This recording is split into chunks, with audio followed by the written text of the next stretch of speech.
Hola a todos, soy Álvaro Pérez Fernández, residente de Anestesiología, Reanimación y Terapéutica del Dolor en el Hospital Universitario Torre Cárdenas de Almería, en España.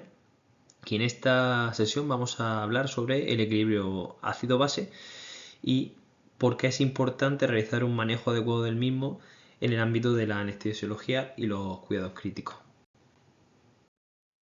Estos son los contenidos que vamos a tratar a lo largo de la sesión y sin más preámbulos vamos a comenzar con el primero de ellos, en el que vamos a destacar la importancia del equilibrio ácido-base. Y vuelvo a incidir, ¿por qué nos debe importar el equilibrio ácido-base y su manejo exacto y preciso?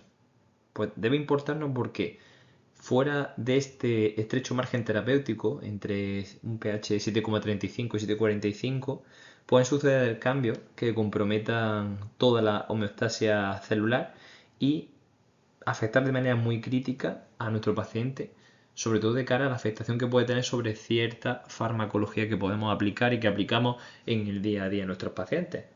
Sin más entretenimiento, el impacto cardiovascular que tiene una acidemia en nuestro paciente, sobre todo la acidemia severa con un pH por debajo de 7,2, puede producir un fallo multiorgánico, sobre todo a expensas de la depresión sobre el músculo miocárdico que realiza de manera directa. Todo esto se ve agravado aún más debido a que también causaría la refractariedad al tratamiento con catecolamina, al soporte vasoactivo, para intentar tratar ese fallo multiorgánico debido a una depresión miocárdica, por lo cual tendría una doble vía por la que hacer daño. Además, esa acidosis también favorece la aparición de hiperpotasemia debido a la alteración de intercambio iónico de hidrogeniones por potasio en la membrana celular y perpetuar aún más la situación crítica de nuestro paciente. En estos casos estaríamos hablando de una acidosis aguda, pero es que los casos de acidosis crónica también pueden perjudicar a nuestros pacientes y es que al actuar el hueso como un buffer o tampón contra esta acidosis puede generar en nuestros pacientes una osteoporosis. Por lo tanto, hay que tener en cuenta también esta situación tanto en el ámbito agudo como a largo plazo. Abordando ya cómo afecta el pH a los fármacos que utilizamos al margen de las catecolaminas, por centrarnos en aquellos que nos afectan a los anestesistas en el día a día de manera más frecuente, podemos hablar de los anestésicos locales, que al tratarse de bases débiles en un medio ácido, aumenta la fracción ionizada de este fármaco, de los anestésicos locales, lo cual inhibe la capacidad de la forma no ionizada, que sería la liposoluble, la que puede atravesar la membrana nerviosa y la que produce el bloqueo nervioso, traduciéndose esto, por tanto, en un bloqueo nervioso que sería lento o incluso ineficaz. Otro elemento muy importante a tener en cuenta es la resistencia diurética que nos puede producir esta acidosis. Y es que los diuréticos de ASA, como por ejemplo la tan famosa y usada furosemida, también se produce, es un ácido débil. Y la secreción de la misma a la luz tubular es la que marca su efecto diurético. Esa acidemia sistémica va a suprimir el proceso de secreción a la luz tubular, que es su eje de acción. Por lo tanto, va a producirse una resistencia diurética y una refractariedad al tratamiento que muchas veces se puede traducir en necesitar de terapia renal sustitutiva con hemofiltro o hemodiálisis intermitente. Todo esto nos debe dar una idea de la importancia de mantener ese intervalo, ese margen terapéutico estrecho de pH entre 7,35 y 7,45 con extremada precaución. Ya nos centramos en cómo se diagnostican estos trastornos sobre el equilibrio del pH, del equilibrio ácido-base. Y lo primero en lo que tenemos que centrarnos con nuestra gran conocida, la gasometría, es en conocer cuál es el trastorno primario que estamos teniendo y que tiene nuestro paciente. Para ello, en esta gasometría vamos a analizar varios elementos. El pH, ver la dirección del pH que está cobrando, si se dirige hacia la acidosis con un pH menor de 7,35 o a la alcalosis con un pH mayor de 7,45 y analizar por tanto la PCA2 del componente respiratorio y el bicarbonato para analizar el componente metabólico. Con estos datos ya podremos elaborar un diagnóstico y dar un nombre a este trastorno primario que tiene nuestro paciente y que identificaremos a continuación en la siguiente diapositiva.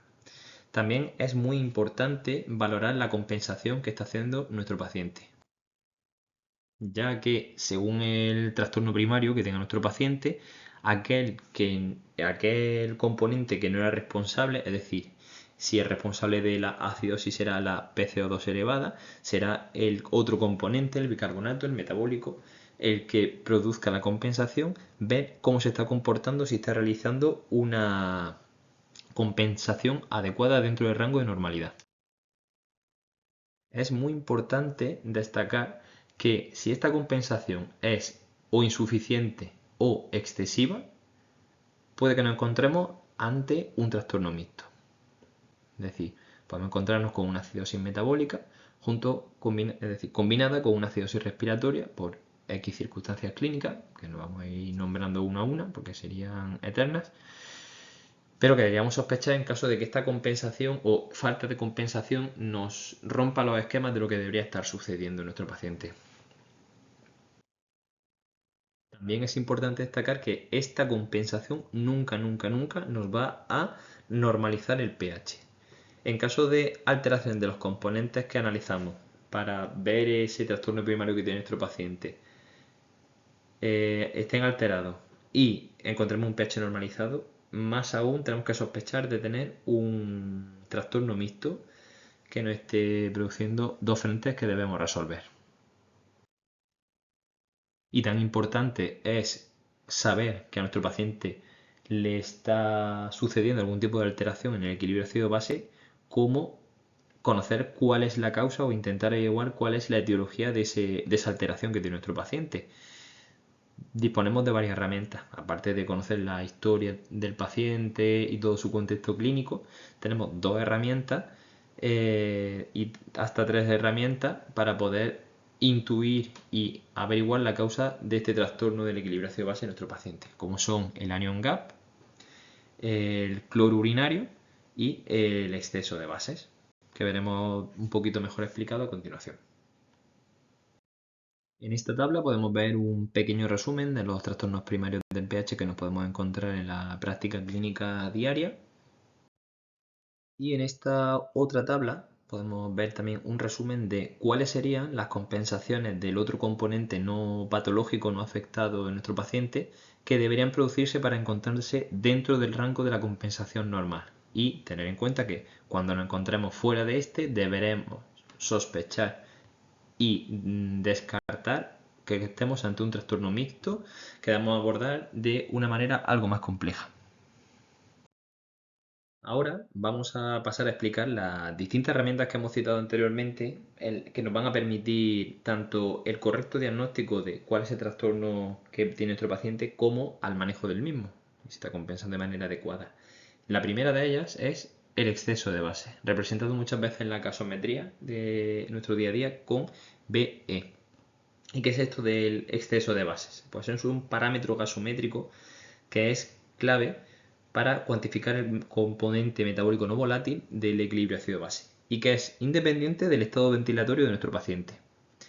A diferencia del bicarbonato medido que puede alterarse por cambio agudo de la PCO2. El exceso de base, sin embargo, es una medida estandarizada que mide y que refleja la capacidad tampón del organismo. Podremos definirlo como la cantidad de ácido o base fuerte que necesitaría nuestro organismo en la sangre para alcanzar un pH de 7,4 manteniendo una PCO2 constante a 40 mililitros de mercurio. Todo ello en una temperatura ideal de 37 grados centígrados. El rango de referencia sería entre más o menos 2 miliequivalentes litro.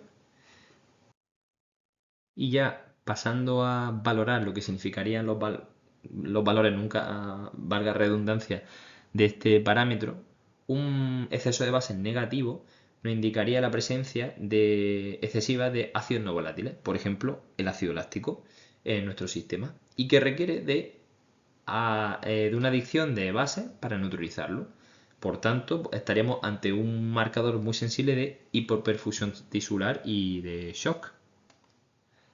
Hay que destacar que la indicación de poner bicarbonato solo estaría indicada en casos severos con un pH menor de 7,2, 7,1, según las guías que se revisen.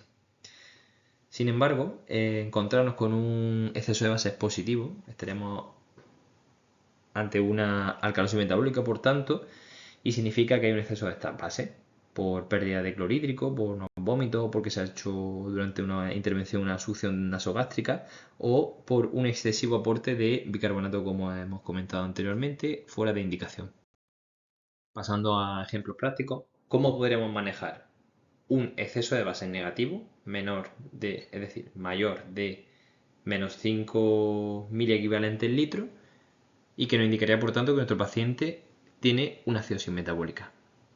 Podremos pensar en reponer bicarbonato y estaría indicado siempre que este exceso de base sea menor de 5, pero siempre ponderado con el pH y la causa de esa acidosis metabólica que tiene nuestro paciente. ¿Cómo saber cuánto bicarbonato hay que poner a nuestro paciente? Con la fórmula del déficit, que se calcularía con el exceso de base multiplicado por los kilos de peso del paciente y multiplicado a su vez por el factor de distribución. ¿Qué es este factor de distribución? Bueno, una constante que varía según se pueda leer en una guía o en otra. Clásicamente se ha considerado este factor de distribución 0,3 litros por kilo de peso, atribuyéndose al líquido extracelular, pero debido a que este bicarbonato está repartido por todas las células del organismo, puede llegar a incrementarse este factor de distribución hasta 0,5 litros por kilo, que debería utilizarse o reservarse, mejor dicho, para la acidosis más grave. Hay que tener mucha precaución en la administración del bicarbonato sódico, ya que inicialmente se aconseja reponer solo el 50% del déficit calculado. ¿Por qué? Porque tenemos riesgo de que al administrar esto y a la vez estar corrigiendo esa causa de la acidosis, podamos entrar en una alcalosis de rebote. Aparte, crear a nuestro paciente, debido a ese sodio que arrastra el bicarbonato, en la forma de bicarbonato sódico, una sobrecarga de volumen, que en un paciente crítico, sensible, con una alteración miocárdica, puede introducirlo en un fallo de bomba, en un edema agudo de pulmón.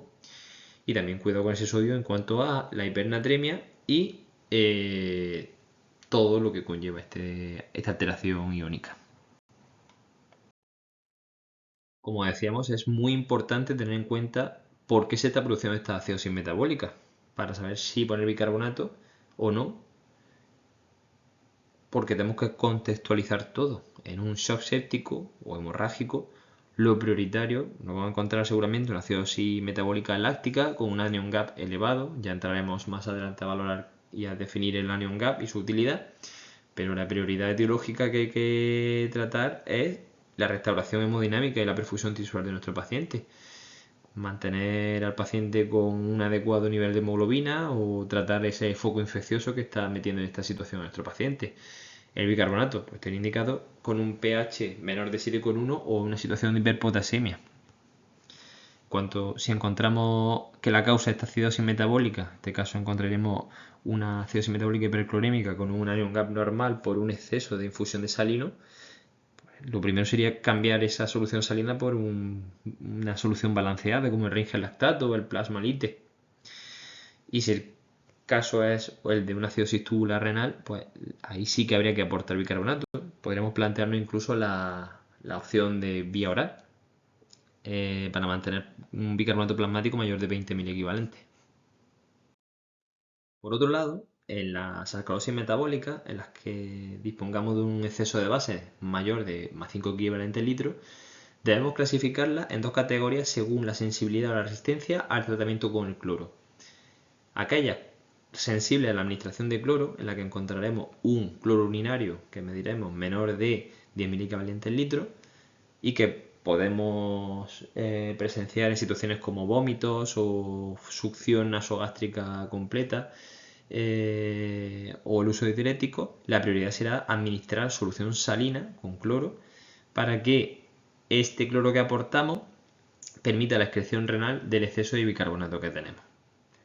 Aquellas en las que encontremos un cloro urinario mayor de 20.000 equivalentes podrían darse en situaciones de hiperaldosteronismo o exceso de mineralcorticoides.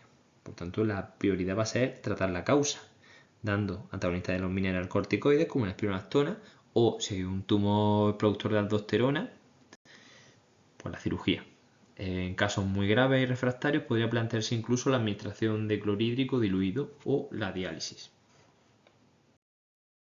Pasamos ahora a hablar sobre el anion gap o ácido aniónico, resumido con las siglas AG, y que es una herramienta fundamental para diferenciar la etiología de la acidosis metabólica y que se basa en el principio de la electroneutralidad plasmática. ¿Qué es esto de la electroneutralidad plasmática?